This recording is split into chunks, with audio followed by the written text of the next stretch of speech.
Welcome to From the Pages of Wrestling Monthly, December 1973, an issue that feels less like a magazine and more like a time capsule from a version of professional wrestling that no longer exists, where the business is still fragmented into territories, where legends are local before they are national, where truth and rumor travel at the same speed, and where belief is the most valuable currency anyone in wrestling possesses, because in this era, wrestling is not just something you watch once a week, it is something you follow, debate, defend, and carry with you. From the opening pages, this issue makes it clear that wrestling is a living conversation, not a finished product, beginning with the Reader's Forum, a section overflowing with mailed in opinions that are passionate, argumentative, loyal, and sometimes unforgiving. These letters are not casual reactions. They are written by fans who know the territories, who follow multiple regions, who have favorites they will defend to the last breath, and who are deeply invested in what wrestling is and what it should be. Every letter represents effort, time spent writing, time spent mailing, time spent waiting, and that effort gives these voices weight. This is fandom before instant reaction, where commitment is measured in stamps and envelopes. That same spirit carries into Voice of the Wrestling Fans, where individual opinions are framed as something larger, a collective pulse that promoters ignore at their own risk. This section reinforces a central truth of the territory era. Crowds mattered, reactions mattered, and perception could make or break a star long before television exposure ever reached national levels. The magazine then moves into its deep bench of personalities, starting with Don Leo Jonathan, presented not simply as a wrestler, but as an attraction in the purest sense of the word. The article leans heavily into his size, his power, and the aura that surrounds him, reminding readers that in this era, believability begins with physical presence. You did not need elaborate angles or complex storylines when a man looked like he could dismantle opponents by sheer force of will, and Jonathan is framed as exactly that kind of figure. From brute power, the issue pivots hard into spectacle with women do wrestle bears, a feature that perfectly captures the unapologetic attraction wrestling mindset of the time. There is no apology here, no attempt to reframe or modernize the concept. The article treats it as a legitimate draw, a calculated gamble designed to shock, fascinate, and sell tickets. Wrestling in this telling is not constrained by purity test, it is a business built on curiosity and danger, and this piece leans fully into that reality. Imagination and legacy collide in Londos Gagne, a dream match, a fantasy bout that exists purely to spark debate. This is not about outcomes. It is about eras, styles, and philosophies crashing into one another in the minds of fans. The article invites readers to argue, to compare toughness, technique, and charisma across generations, reinforcing how wrestling history is often preserved not by consensus, but by endless disagreement. Personality and exaggeration dominate. Killer Brooks was a cigar-smoking baby, a story that embraces wrestling's love of origin myths. Toughness is treated as something innate, something that shows itself from birth, and the humor is intentional. Wrestling understands that myth-making is part of the business, and this article leans into that tradition with confidence.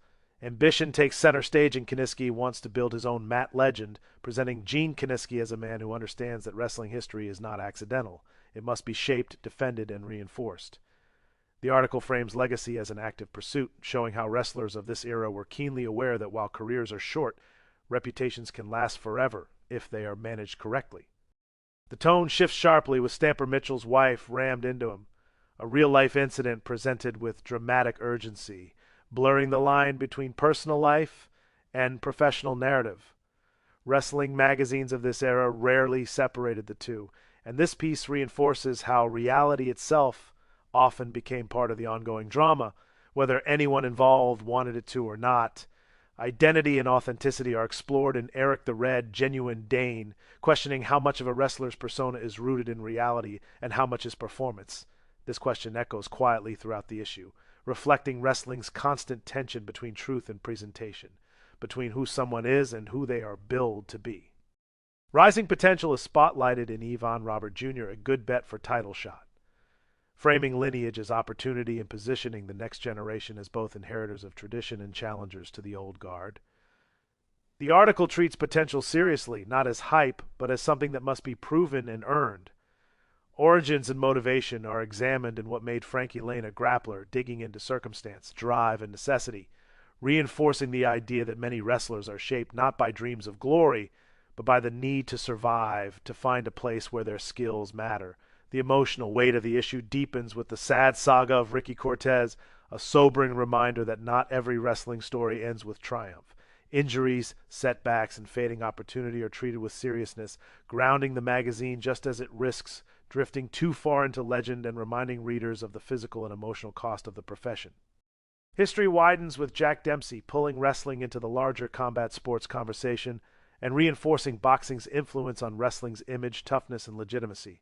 The article positions wrestling not as an isolated world, but as part of a broader fighting tradition that audiences already respect. Surrounding these features are the connective sections that give the magazine its rhythm and texture. The T5th Wrestling Guide maps out where fans can find their local promotions, reinforcing wrestling's regional identity and the idea that every area has its own heroes. British Mat News expands the lens internationally, reminding readers that wrestling thrives far beyond American borders. Gossipin' to a Finish delivers rumor and insider chatter as entertainment and currency, because in wrestling, information itself is power. Even the smaller departments matter. The monthly puzzle invites readers to engage beyond passive reading, while For Your Scrapbook treats wrestling history as something worth preserving, clipping, and saving, reinforcing that these magazines were meant to live on coffee tables and in desk drawers, not be thrown away. Threaded through the entire issue are the ads. Mail order offers promising strength, knowledge, opportunity, and connection.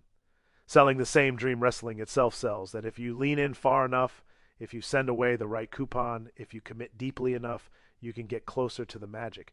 This issue matters because it captures wrestling before Polish, before national homogenization, when the business was regional, personal, imperfect, and proudly strange, and when fans did not just watch wrestling, they lived with it, argued about it, and carried it with them as part of who they were. If this issue sparked a memory, drop a comment with the story that stood out most. Hit like if magazines were how you learned wrestling history. Share this with someone who remembers this era, and subscribe so we can keep turning these pages together. See you next time. Farewell from the Empire State.